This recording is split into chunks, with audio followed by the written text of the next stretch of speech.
Before we get into this next episode of the playoff special Empty Netters podcast, we got to hear from our new sponsors, Labatt Blue Light. Without question, the best beer to suck down while you're watching hockey.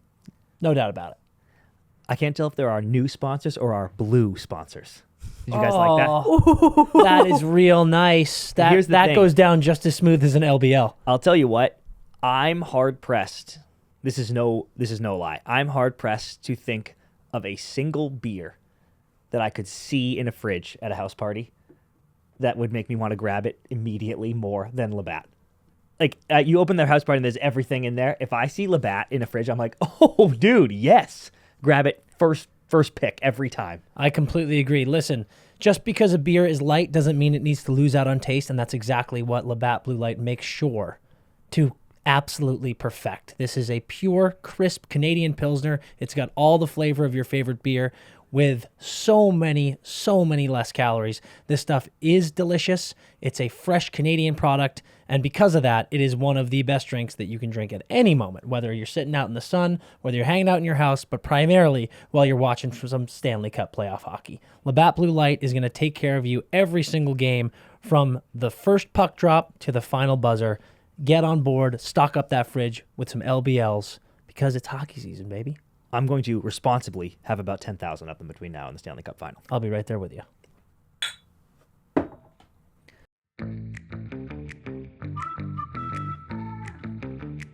Let's get into this episode of the Empty Netters podcast. Did you see that trip?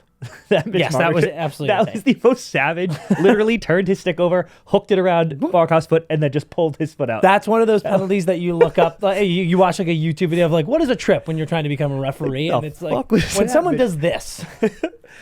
Matty Tkachuk going full horizontal right there for that trip, too. That was comical. But yes, we are back. I'm back. Emily is back. I know Round 2 is here. I know you all missed me and are waiting for my OnlyFans still. It is not released yet, but I'm back and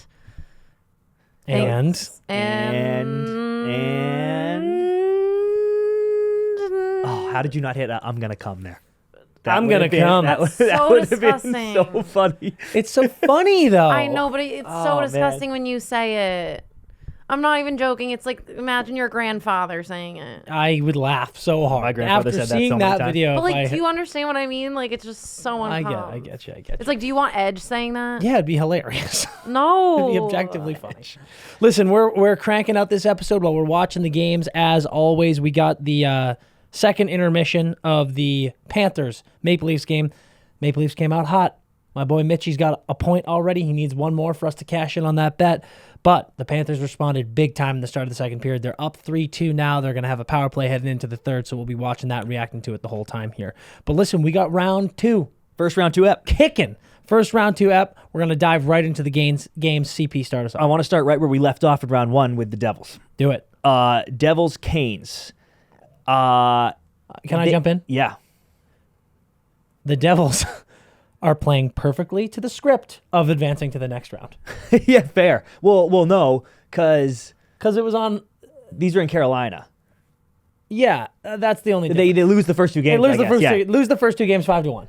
So like Devils fans, chill out. Tomorrow night, you better hope to lose 5-1. Like that's how we're gonna get through this. I actually did want to say this real quick. I just wanted to say I forgot to say this at the top. It's May 4th, Star Wars Day, and I'm wearing my Jedi shirt. That's pretty cool. I didn't realize it was. May the 4th be with both of you. This is Star Trek. This is Spock. It's funny that Star Wars doesn't have like They should have a thing. a symbol. What if it was like this? Did none of you guys like my? May the 4th be with you. Do you guys like play like Mario games? Mario?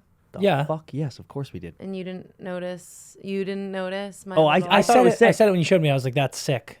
That was a great job. It looked awesome. We actually just saw the reminded movie, me too. of That was pretty fired up. Cute. reminded Yep. me of Mario Kart or even Mario Mario Party. 64. Mario Party. Okay, back to the Devils. They're sticking to the script. Yep. But here was the shocker for me, and we were recording something yesterday. I can't remember what it was, but we walked out of this studio, and I walked down to the TVs, and it was 3-0 Carolina, and Ahsoka had been pulled. I was like, what in the fuck just happened? Yeah. And then I put this on the story. The Devils had 1 shot in the first period. Think about for 1 second, Dan, the first period against the Rangers in Game 7, specifically the first period. the Devils were a bat out of hell for 20 straight minutes. And then, admittedly, I didn't see it, but one shot. I cannot fathom a different start to 2 games, a more drastically different start to 2 games. I was, honestly, I wish I had put this on the story, but I'm a trustworthy guy. You can all believe in me. Bobby, shout out Glue Guy. Yesterday in the office, we were talking about the games, and he was like, "Who do you got tonight?" And I go, "I have Edmonton and New Jersey winning these series, but I think Carolina and Vegas win tonight." Interesting. And Bobby put some money on it, and he texted me last night and was like, "Jesus, dude, you were all over that one." Now he has a house in Bora Bora. I think, yeah, correct. I think really what happened, man, is, if I'm being honest, dude, we've had some discussions about the schedule here. I think it's kind of nuts that New Jersey had to play last night. Yeah. I think there should have been Playoff hockey, baby. Yeah. I think there should have been one more day between their games. It was pretty rough that they had that grueling 7-gamer, and then they had to go straight into this game against Carolina. I wasn't totally surprised. I was a little surprised with the total. 5-1 was shocking to me. Akira getting yanked was, again, I think the right move. I didn't expect that. I did not think that Akira would get lit up like that. Oh, okay. But when he gave up, because this is one of my talking points for this game, when he gave up 3, have you seen the highlights of him? I went back, because we missed obviously the first. I went back and watched them. I put it here. The first one, tough screen, but he is caught looking the wrong way. He's doing this thing, you know. Second one is a bad turnover, 2-on-1, but the D takes the pass, the guy comes straight down, he gets shelved. Yeah. The third one was a crazy play. It was like that flip in the middle, pass back door, whatever. So you're on record being surprised that he got lit up. Are you surprised that when it went 3-0 there on 11 shots, they yanked him? No. So you're like, yeah, get out, dude. Yes, I think it's worked in the past. I think, obviously, these coaches know the players better than we do. Yeah. I think there's something to be said about maybe they know Akira's mentality, getting him out and being like, "Yep, we're just gonna, cut our losses on this one." And dude, we've been giving Vitek shit these playoffs as deserved, frankly. But he came in, he saved 10 of let in one goal, only 11 shots. Yeah. But that's the average. That's fine. Yeah. And I don't, as much as he's struggled in these playoffs, I don't feel bad going to Vitek. He's the guy who got you here in the first place. Yep. So yeah, to me, it was the right move. You feel like in that situation, you've probably lost that game. There's no reason to let Akira get shelled like that. So I think it's a good move. I was not surprised by the loss. Was surprised by how flat New Jersey looked. At one point, it was halfway through the first, and you were like, dude, the Hurricanes have more goals than the Devils have shots in this game. And like that is never a stat that you want when you're more than 10 minutes through a period. Yep. So New Jersey's got to bounce back. They've bounced back, I would say, 2 or 3 times significantly in these playoffs. I would not be worried at all if I'm New Jersey Devils fans. I think that this team they're still getting their sea legs. You won a great series, but this is their first time in the playoffs in a long time. It's the first time ever for a ton of these players. A lot of emotion after that game 7, too. A ton of emotion after that game 7. You're in the second round now. You played immediately. I think that these guys, every step of this is like running a marathon. And it's race day. And in your training, the most you ever ran was 10 miles. And you've now surpassed the 10-mile mark. So every mile is uncharted territory. It's stuff that you've never done before. So Hammy could go at any moment. I think that this Devils team is going to continue to run into these new emotions and new circumstances in these playoffs where they're going to have to buckle down and be like, okay, we got popped on the chin here. How do we bounce back and respond? Good news is it's one game into the series. You go in tomorrow night and you win in Carolina, you're tied up 1-1 and you're headed home. So absolutely no reason for the Devils to feel any type of way. How do you feel about, it's kind of like Toronto right now, where, I mean, I know that the Devils were the higher seed. You're looking at a Carolina team that's banged up right now, and we'll get to Carolina in a second. But I feel like these teams here, man, you're playing with house money. If the Devils lose in this series, and I'm a Devils fan, I'm upset because you're always upset when you lose, but I feel great. You got into the playoffs this year when no one expected it. You had serious talking heads in the NHL world saying that they weren't even going to make playoffs. Even after their hot start, I think Jans was like, we were 25 games in the season, and Jans was like, they're not going to make the playoffs, dude. Yeah, and, right. you know, like, I don't think that there's any any bad feelings if you lose the series if you're the Devils, and I think that that's going to provide a really serious calm for them as they go into game 2 and further. And I feel strong for them. I think that their mentality has an edge, whereas Carolina, even with the injuries, you win the Met, and you're a perennial playoff team at this point. Yeah.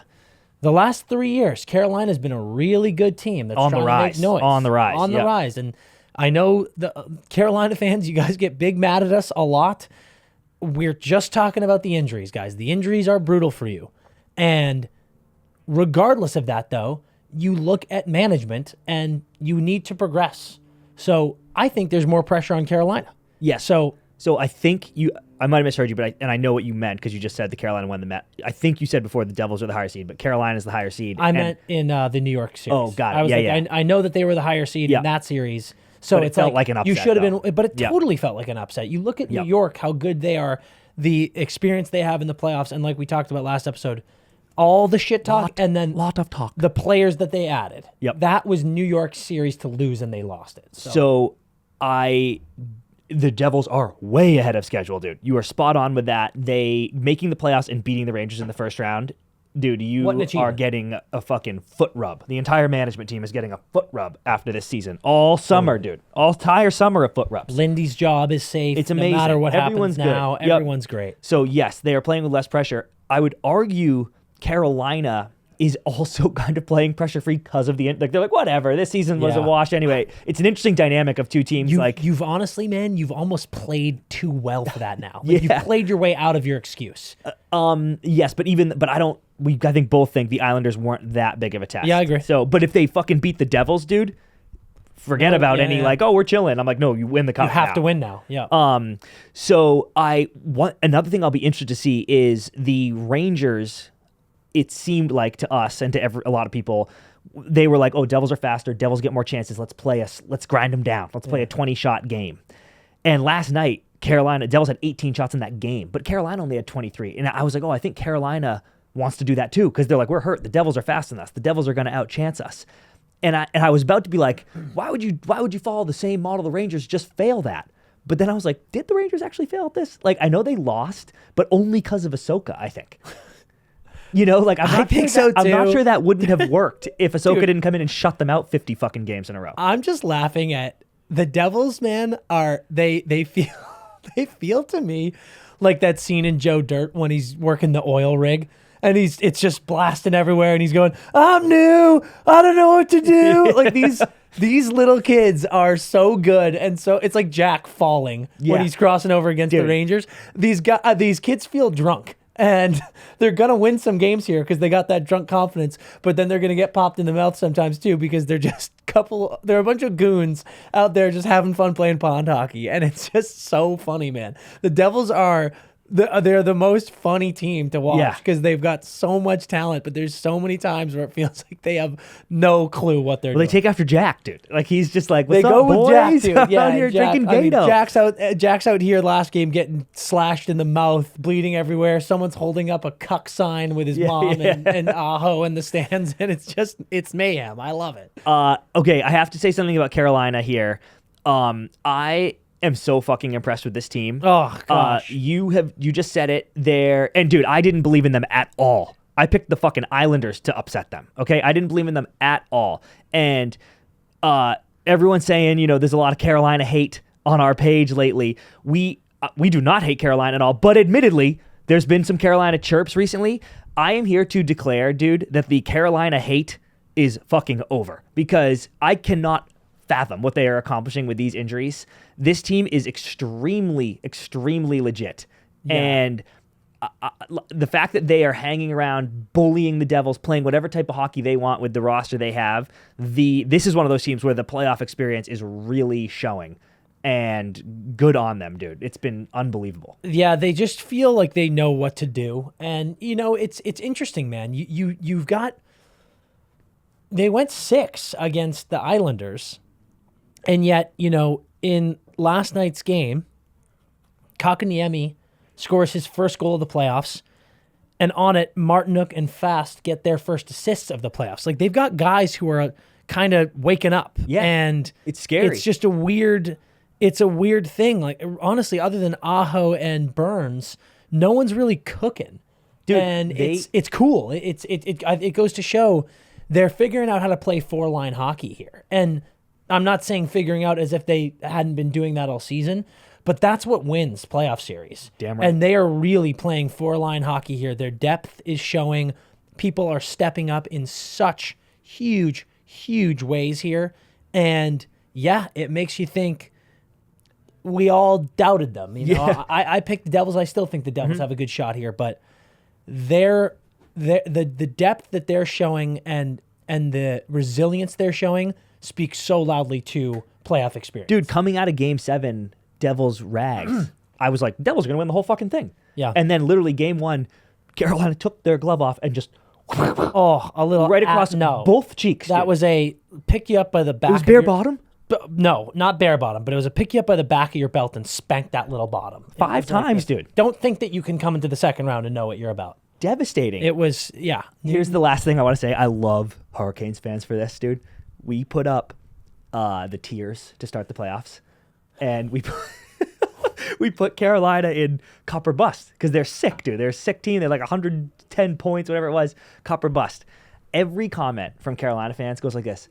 Oh, thank you, but like we're not cup or bust. We're too hurt. We could never win the cup this year. Don't be this nice to them. They were. No, Carolina. Maybe it wasn't that sweet, but they were. Carolina, I love you guys. Truly, I do. But they were like this, cup or bust. We have injuries all over the place. How dare you? We could never win it. We're not cup or bust. This is ridiculous this season. This tier, we put them in. How'd you get here? And they're like this. How did we get here? We're winning the fucking cup, you fucking idiot. We won the Met bell to bell. We're the best fucking team on the goddamn East. And we're like, Jesus, boys. come on, guys. And it's crazy, though, because that's how the playoffs go, right? Where you're like, we never have a shot. And then you win a fucking round. You beat up on the Devils. And now you're like, we lit, dude. Dude, a month ago, we got Papa Kachuk calling the Panthers soft. Yeah. And now every Cats fan is like, we're winning the whole damn thing. Incredible. It's so unreal. Carolina, stay hot, dude. Yeah, beautiful Awesome. stuff. And we're back. And Emily is the star of the show now because Dan is saying disgusting things. Dan's being a disgusting little poo-poo mouth. You guys have no idea how often Dan gets muted in the studio. We're constantly taking breaks for the camera job. just cuts to you. And Do you know how much I have to cut out of this podcast on a day-to-day basis because of all the disgusting bullshit you say? Abhorrent. You foul. waste hours of my precious time here because you're disgusting, dirty potty mouth. That is disgusting. Please be more like your brother. Here we go. Disgusting.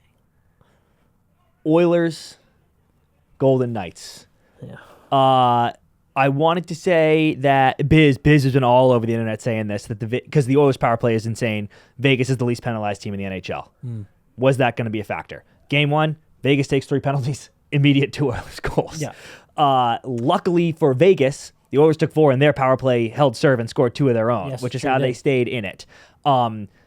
Witt giving him a hard time, but I think that will be a factor. Yes, and such a good example of how important that is. Yeah. Dude, in the playoffs, when you get a power play, you have to score. Yep. Oh, and fucking Edmonton does. Yeah. And literally every time they get one. Exactly. So Vegas, that's going to be so big moving forward here.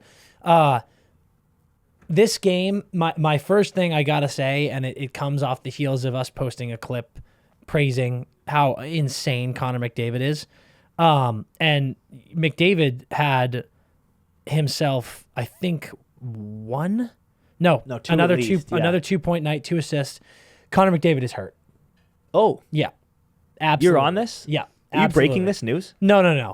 There was a play in the Kings series where he went knee to knee with Drew Doughty. Oh, shit. He was clearly shaken up on the play, and then clip surfaced of him at practice on Twitter where he is noticeably favoring his other leg and he's flexing his knee, clearly in some discomfort.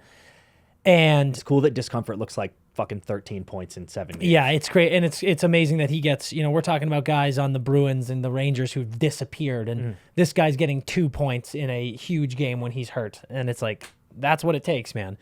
I'm not saying he's not going to bounce or get back to 100% in these series, but I did see in that game there was a level of explosiveness that he wasn't totally hitting, and I do think that knee is bothering him. So let's keep an eye on that. Okay, so let's start with the Oilers here. On that topic, Dan, I said to you, we maybe even put it on Twitter, I said to you, the Kings feel like it was going to be harder for the Oilers to score.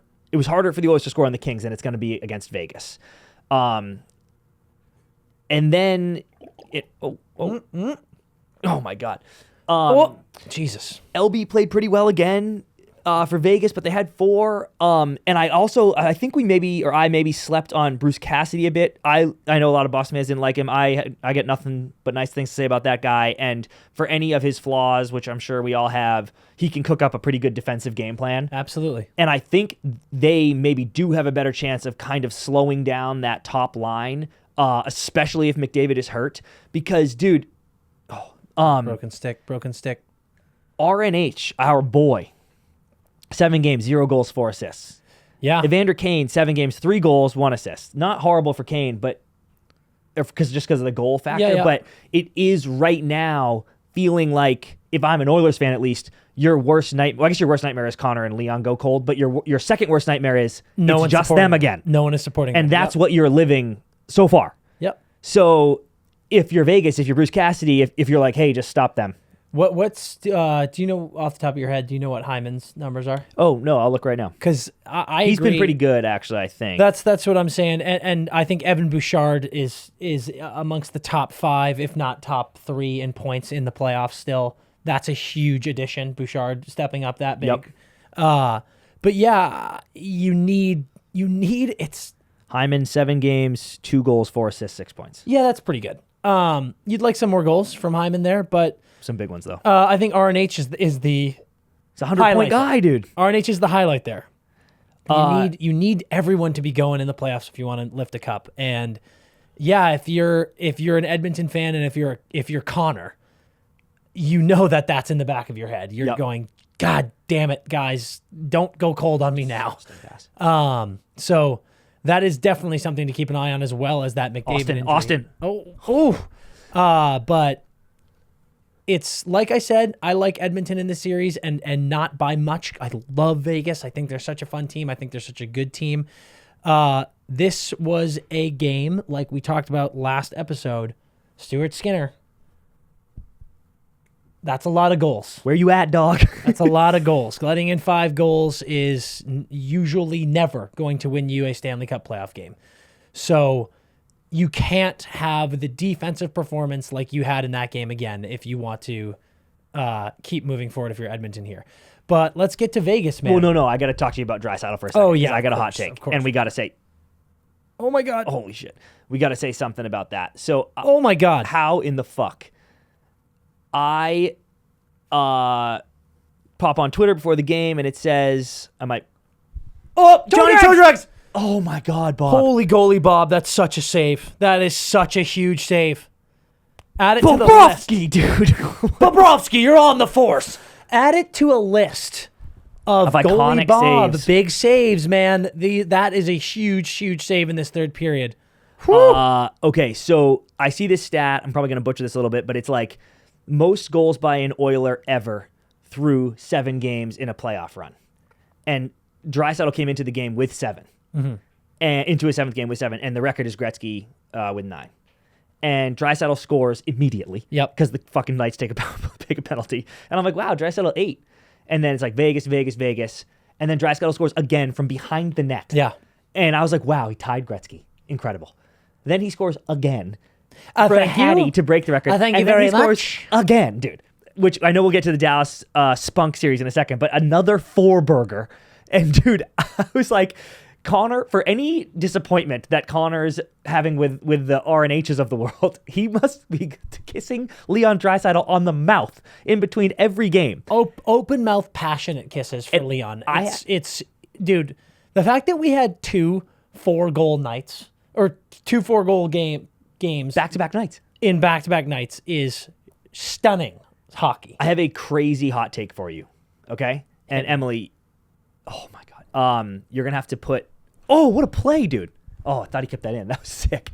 Emily, you were going to have to put really? a tweet of ours on this to show I tweeted it a while ago, the other night. Get people on that Twitter. Here's my hot take. Emily's going to put the Twitter up.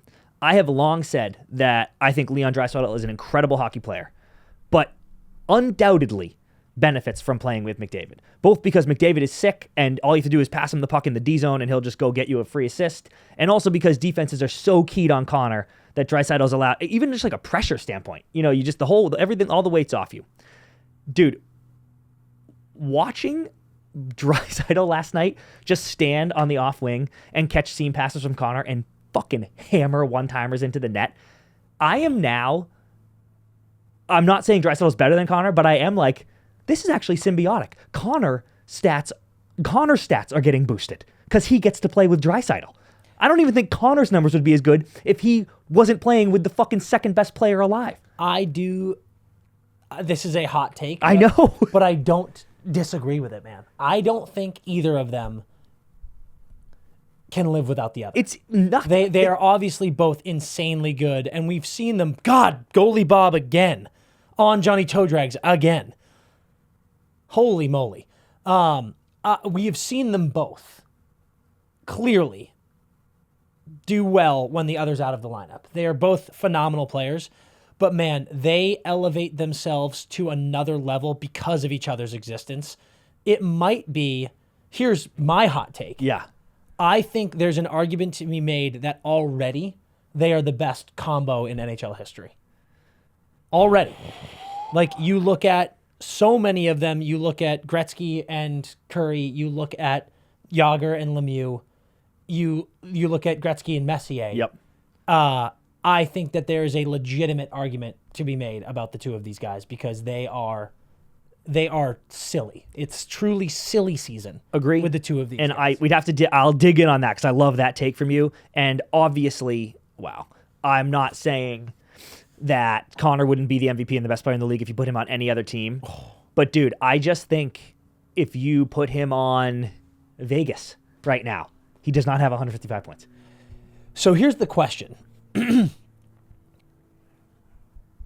I think that's right, first of all, because Leon is the root of it's a free assist. The root of your argument here is how good Leon is, and yeah, it's crazy, man. And when you actually look at Connor's speed and skating, and then see what Leon does, I thought your hot take was going to be that Leon is actually more skilled than Connor.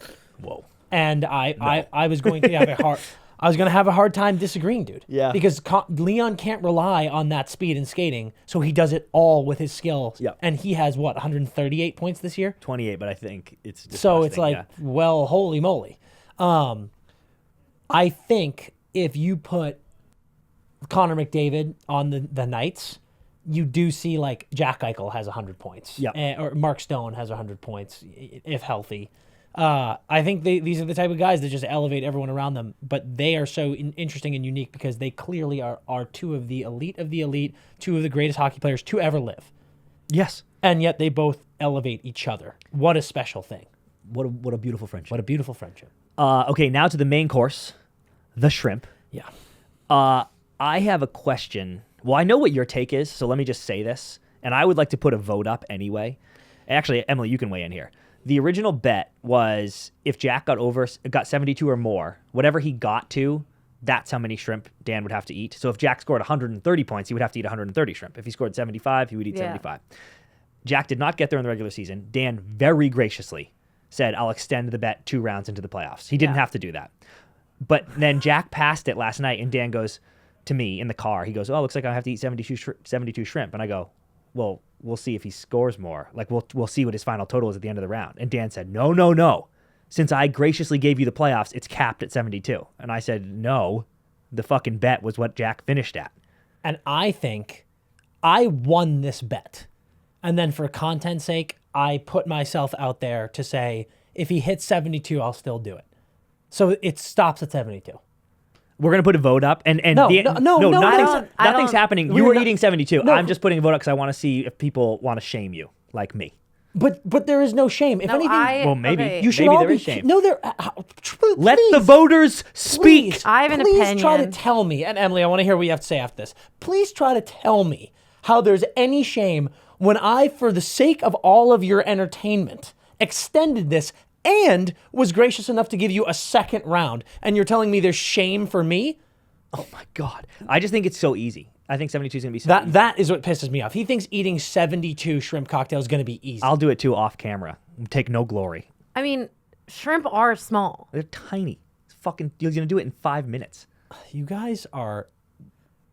You're just... But as much as I hate Dan, So you agree with him? Fucking rude. I do think that it should be capped at 72 only because he already won the bet and was so graciously kind enough to continue it after. Thank you, Emily. Oh. I won't take umbrage with the fact that you said you hate me there. Sorry, hate was a strong word. I think... As much as I side with Chris on everything else. That's better. Is what I meant to say. And also, I'm not eating like grocery store teeny little shrimp like they're gonna be. I'm not maybe Jumbos. Not, okay, fine. But they're gonna be decent sized shrimp. How about this? We will agree to the 72 if they are jumbo shrimp cocktail. Not jumbo, but not tiny. No, they're medium. No. If they're jumbo, Austin! I won't even finish 20. Oh my God. Okay, fine. Medium size, not tiny. Yes, 100% agree with that. And I will be the measurer. Yeah, M has a tape measure with every shrimp that comes in my way. So we're gonna do it soon. Yeah, We're gonna try to do it at a bar. Here's the deal. I knew this was going to happen. I knew this was going to happen by game 3 of last series. So I'm not surprised.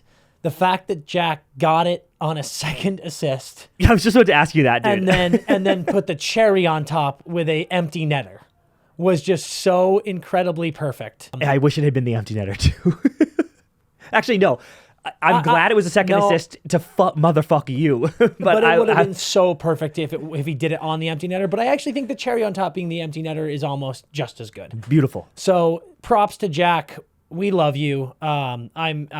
I can't believe I have to do this shrimp thing. But I mean, I've been hoisted by my own petard here, and that is fine. But big credit to Vegas. I don't just talk about the shrimp. I want to talk about Vegas. Vegas is playing great hockey. Bruce Cassidy gets a lot of stick taps, like you mentioned. And this is, another example of, here's Vegas. Barbashev with his second goal, Roy with his first assist.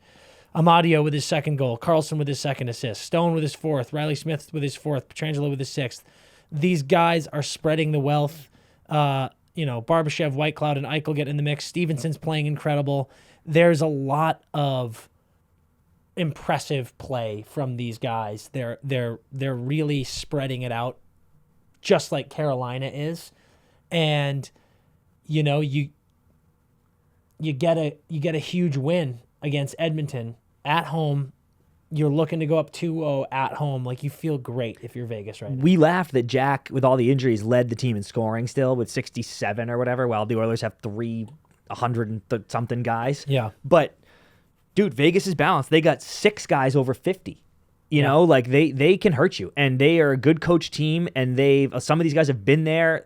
These guys have playoff reps. That they are legit, dude. We both had Oilers in 6, and I think you kind of answered this already, but I wanted to ask you if game 1 Mitchie, changed your mind at all. Like, are you, obviously we're sticking with our picks, but are you like, ooh? Nope. It didn't for me, because I think Stewie has been good. He's been really good in these playoffs, and I think last night was an outlier game. So while I think Vegas... Do it. Oh, come on, boys. While I think Vegas is a really strong team, I don't think that they're necessarily a 6 goals per game team. And I don't think Edmonton's going to give up that many goals. It's the same fucking thing. It's still very much the same feelings I had. I picked Edmonton in 7. So... Oh, okay, yeah. I knew Vegas was going to get games so you here. were ready for a fight. Yep. And it makes sense that they got the first one at home. So it did change my mind a little bit. Obviously, I'm sticking with my picks, and I still, if you made me pick again, I would still say the Oilers win. But I kind of thought I'd watch that game and be like, Edmonton's way better. It's just Vegas is good enough. And in this game, I'm like, these are two pretty good teams. Was that Matt? Chuck, yeah. The face. Hit him right in the hand. Oh yeah, there it is. So yeah, it's gonna be a good one. All right, moving on to the next series. Say it with me. Spunk, spunk, spunk, spunk, spunk, spunk, spunk, spunk. Spunk, spunk, spunk, spunk, spunk, spunk. Yeah. Oh, God, Emily. That's the sound of spunk. Yeah, it was. Spunk. Spunk, spunk, spunk, spunk. Spunk. The Devils came out. They got on the board first. Dallas. Let me try that again. The Stars came out, and they got on the board first. Courtesy of Captain America. Joey P. Welcome back, buddy. Joe Pavelski enters the chat, enters the playoffs, gets right on the board. But Seattle kissed right back. Yep. Back and forth to Joey P. Back to Seattle. Joey P. Seattle. We had a wild game that saw another 4-goal performance. The second Joe Pavelski enters the playoffs. And hey, Dude, so sick. I would like to issue an apology to you. You, earlier this year, Yeah, I know on what the you're going to show, fucking say, dude. said that Joe Pavelski was the best tipper in the league. And I was like, yeah, that might be true. And I don't remember really what you said after that, but you said something like he is... Basically, dude, I can't remember what we were talking about either. It might have been underrated players, but I don't think it was. But basically... yeah, no, I think that is what... I think you said he is the most underrated player in the NHL because of his tipping Because I was ability. like, that ability is And I was so like- underappreciated. I was like, dude, shut up. And then he scores 2 of the sexiest tip-in goals you will ever see while watching hockey. So that... Dude, the baseball bat to tie the game, dude, to blow the rotating- fucking roof off the building. rotating with the shot to baseball that into the net. Oh my goodness gracious God. Electric hockey game, 4-4 goes into overtime, and then those spunky Kraken, they got the job done with 10 shots in overtime against Otter. So there's a few things that I got to talk about here. Number 1, Otter Yep. let in 5 goals. That is the weakest performance we've seen from him in probably 4 games. Maybe Yeah, 5. because he was dialed. Yep, he was dialed. But at the end of the day, he still saw, I think, was it 36 shot total or 36 in regulation and 10 in OT? I think it was like 44 I think total. he saw, So, he saw 40 plus shots. So it's a lot of shots on net. But you expect Otter to tighten up here. Pavelski's back in the lineup, and that is clearly a huge, huge jumpstart for Dallas. The Seattle Kraken, man. Dude, they are starting to believe. They are starting I'm being to believe. serious. 100%. Obviously, you were believing if you're going to beat the champs, but they No. they just walked into Dallas and put you go 5 down to past Ottawa. Dallas, a very, very good hockey team with a loud and raucous barn, and you get punched on the chin, and you punch is one of the right best back. passes I've Oh my ever God, that is crazy! Huge Massive save. Samsonov against Verhaeghe too. Oh. Who's been a killer. That's a huge save. Oh, God. Oh, good stick. That was fucking terrible. Verhaeghe twice.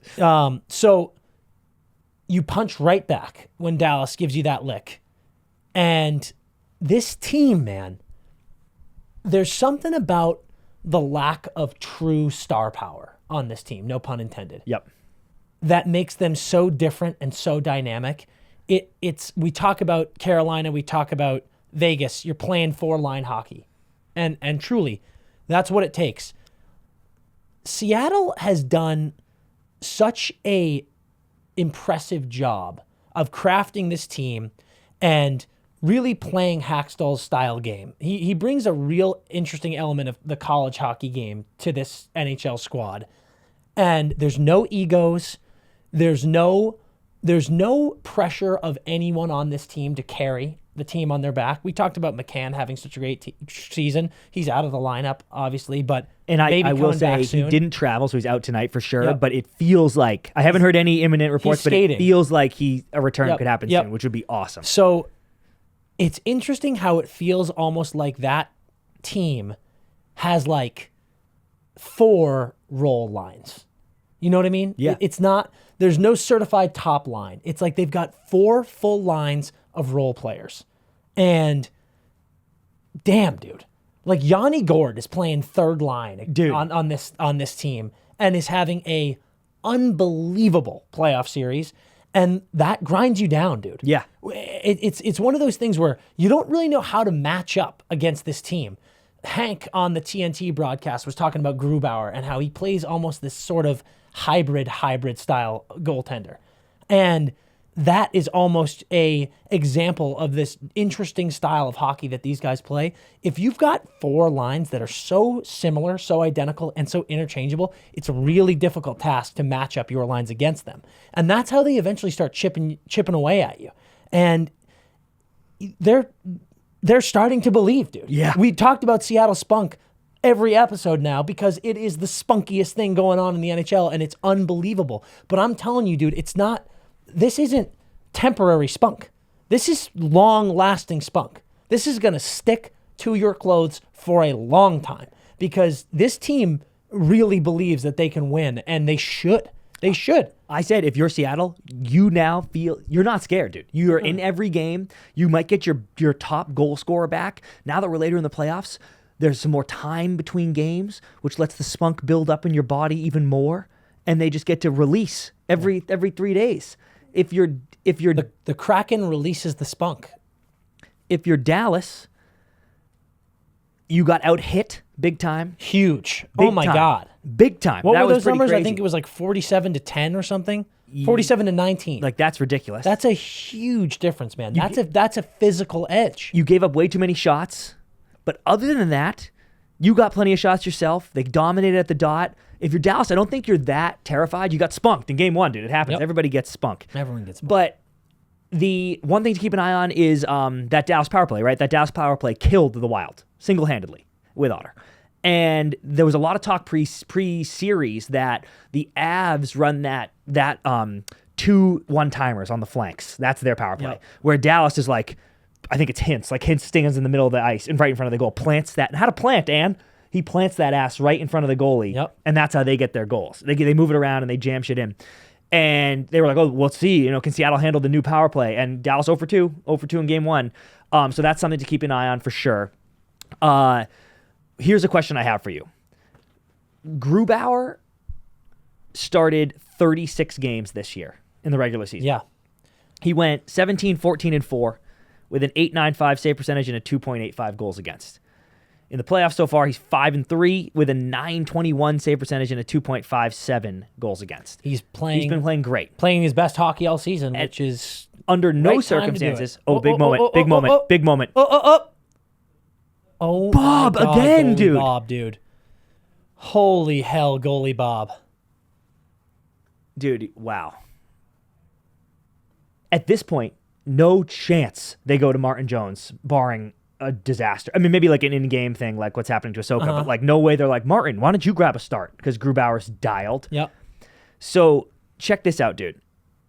12 games. They're at 8, right? 12 games is the most games Grubauer's ever played in a playoff run. He did it for Colorado a couple years ago.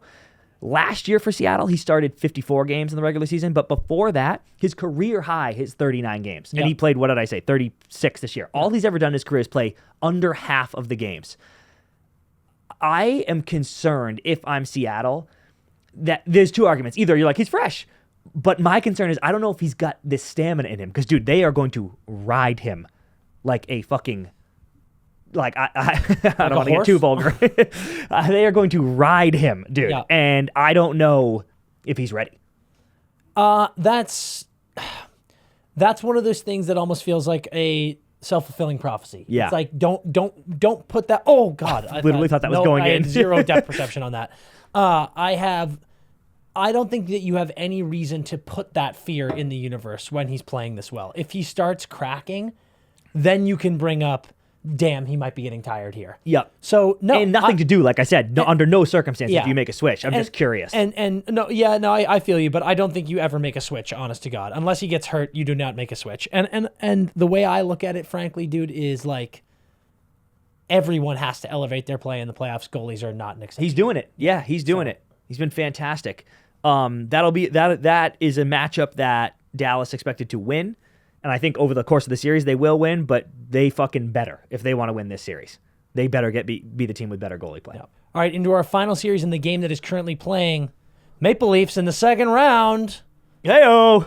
Go down 1-0. Florida Panthers continue to shock everyone and silence everyone. And I have a very, very strong take on this. We both had Leafs in 5, so we expected them to drop 1. I didn't think it would be game 1.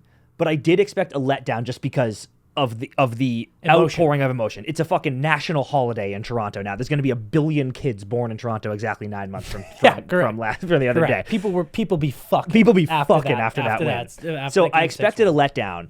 And then when the Panthers come out and get 2 right away, I was like, yeah, there you go. I knew there was going to be a slow first period. And then it's like Leafs. And I'm like, done. This Yep. is over. And Yep. then Verhaeghe, that mother That killer, dude. He's a score killer. bigger goals. I dare you, bro. We got an empty net in this game right now. Minute and a half left. Jesus Puck is Christ. rimmed around. Toronto's been doing this all playoffs, though, dude. They know how to score with the goalie pulled. That is goalie Bob. How does he see that? He's just he's got X-ray vision. Who's right that? He's hot. He's super That's hot. Willie Nylander. Is he single? That would be worth looking up. So, and dude, that Verhaeghe goal, by the way, right end of the period, you know, it's 2-2, all the momentum's on Toronto. They get that one right before the break, completely shifting the energy. And dude, that play, that was such a sick pass by Declare because it was like almost, it was one of those like when you come out and block one and you're like, we're going to be on a breakaway, but then it's just bumbling too much. And then everyone stuck with it. Verhaeghe kept going. Declare on the backhand, like flip. That was just excellent execution by Oh my gosh, everybody. yep, it's and beautiful. then sick finish. I was like, holy shit, dude. And then your boy Brandon Montour comes in with a clap bomb to really ice the game. The guys who we have praised, not to pat ourselves on the little PP here, Do it. but the guys that we have praised are continuing to show up for this Panthers team. Matty Tkachuk, Verhaeghe, Brandon Montour.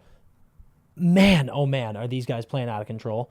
To touch on Toronto first before I get into a couple things that I really want to say. Okay. Toronto, great job in this game, getting out to an early lead. You gave it up in the top of the second. We'll see right here how this finishes out. But you've got a pulled goalie, not looking great. And they jumped out. Dude, they were up 2-0 in 5 minutes. I know. Like, holy fuck. Where's their goalie? They pulled him pull for the him extra for- attacker. yeah, That's what an empty Wait, net. what? When you're losing at the end of a game, if you pull your goalie, you can put out an extra skater to try to get. I did not know that. That's why the other team gets to score an empty net goal. And then when you score one, everyone's like, you scored tonight? You're like, yeah, I did, bitch. That's what empty net But is. actually, you just tucked it into an empty net. I did not know that. Okay. So you go ahead. yeah. You go ahead. So for Toronto here, you've dumped 2 at home to this Florida team, this scrappy Florida team. And our picks are wrong now. We said Toronto in 5. Yep. And you asked me, if I change my tune in the Vegas Edmonton series, I say no. I am officially changing my tune here. And that's not because no doy, Dan. Yeah. Your pick is now But wrong. I didn't after game 1. Are you saying you did after game 1? After game 1, I was No. still like, the Leafs No, could win 4 that to me, that was the emotion game. It was Yeah, like, yeah. dude, you're drunk still. It's like, you had a parade because you got out of the first round. You're drunk still. And listen, there's a chance that that's the case here. The first 2 games, you go down 2-0. You got to snap out of it now. Look at the Devils. Yep. But I do think this series, I'm not saying I don't think Toronto can win. I think they absolutely can win. Like we always say, like we said with New York, New Jersey, I don't care what home ice is. The first 4 games are 2-2. And if you come out of those in whatever cadence and you are 2-2, you're fine. In fact, if you steal both in Florida, you come back with all the mo. That's what I'm saying. Yep. So I'm not saying that they can't win the series. They absolutely can. I still think I have them winning. But the situation has changed. Oh, dude. And I don't. The situation has Yes. fucking drastically The changed. situation dude. has changed, and I don't mean again no doy. Yep. Because you're down 0-2. The situation has changed because this Florida team is real, and your nerves are now no longer we're drunk in round 2 nerves. Yeah. They are. Oh fuck, man! This team is good because you go up 2-0 in both games, or just this. No, they went up 2-0 in this game, but Dan, I was just about to say this. They went down 2-0 and tied. Yeah, So sorry. I was like, it just both of these games felt like Yeah. the Leafs were. It was there to just grab by the nutsack, and they let it go. up 2-0 in this game is what I mean, and then man, that second period looks so bad. Oh, You dude. you give up 2 goals in a minute, and you've lost the lead.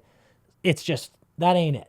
So that puts me on to my next point about this Florida team. What do you think about this take, dude? Florida won the President's Trophy last year.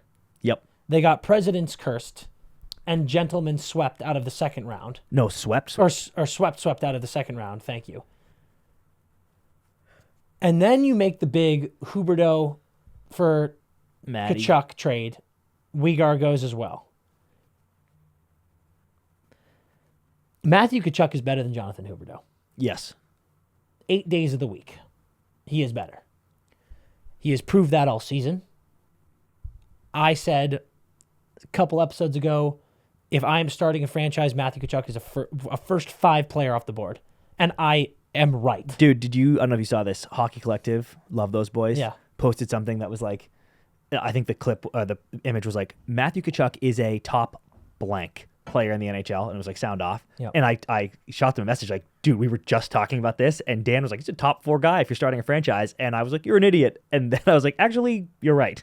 He is. It's crazy. He is a 100-point guy on a wild card team. That ain't a team that's got Draisaitl and McDavid all season long. That's bad in your stats. It's him, that's dude. a guy It's who him. earned all 100 of those points, and he is a gamer. He is a gamer. He's on the stat sheet, and then we watch in this game, he makes a monster, like coming out of the corner, flies in front of the net when he sees the puck, gets to the point, and blocks a shot with the palm of his hand. Dude. I don't think people get, I know everyone's like, hockey pucks are hard. If you're standing right, 4 feet in front of the guy, if you're up on the point and you block it, even, off your shin pads or whatever, you're fine, dude. You don't even feel that shit. It's when you're in front of the net and it's been traveling for 60 feet at 90 miles an hour, and then it doesn't feel so good. Yeah. So, dude, this is my thought. This team wins the President's Trophy last year. They flame out. Then they add Matthew Tkachuk. They are pretty whatever all season long. This team is not that different personnel-wise from the President's Trophy winning team last year, with the exception of their best player, Matthew Tkachuk. Yeah. They have a new best. Well, I know he would always say Barkov, but I hear your point. Why is it so surprising that they're playing this well now? It was only because of the start they had, dude. But that's my point, dude. It is surprising that they had such a bad season. Yeah. It's not surprising that they know how to play this way because they did it all last year. It's insane that they waited until the playoffs to turn it on and play like this. But I think one other thing, though. It's insane that Bob is sick. It's surprising. It's not insane. Bob is a $10 million goalie because he's a $10 million goalie. Yeah. He's a crazy Russian dude. Yeah. If they want to go like this, I'm turning the switch on and I'm going to start playing well, they can do it. Yep. And, we saw Evgeny Kuznetsov do it in 2018 with the Caps, and he led all players in points and helped win them a Stanley Cup. All of a sudden, Bob decided to wake up. Yes, that is surprising. But I'm just here to say this team is not that different. It is not that surprising. While it is upsetting for Bruins fans, it's now feeling upsetting for Toronto fans. This team has elite hockey in it.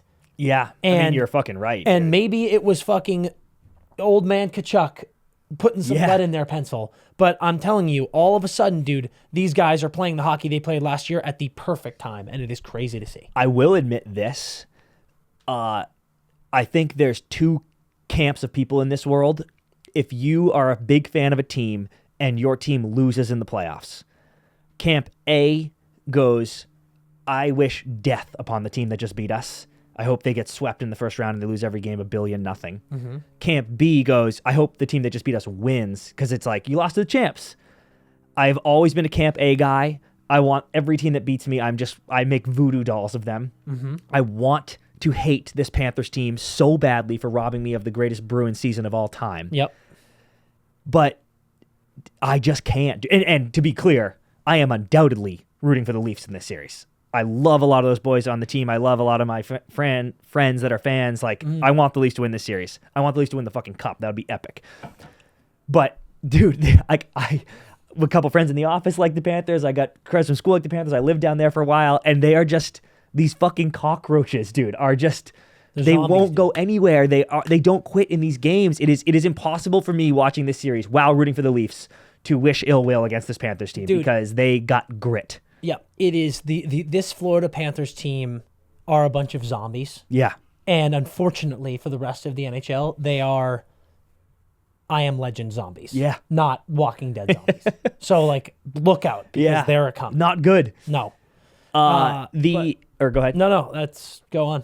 That's it. I was gonna say you said it earlier. The Devils did it. So Toronto, it's not in the NBA. This isn't over. The season is not over.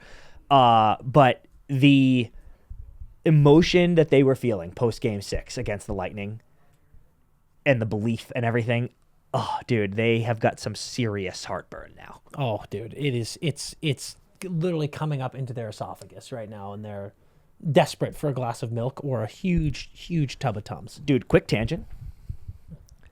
I had never had heartburn, and I had it recently for the first time. Lucky you. That shit's crazy.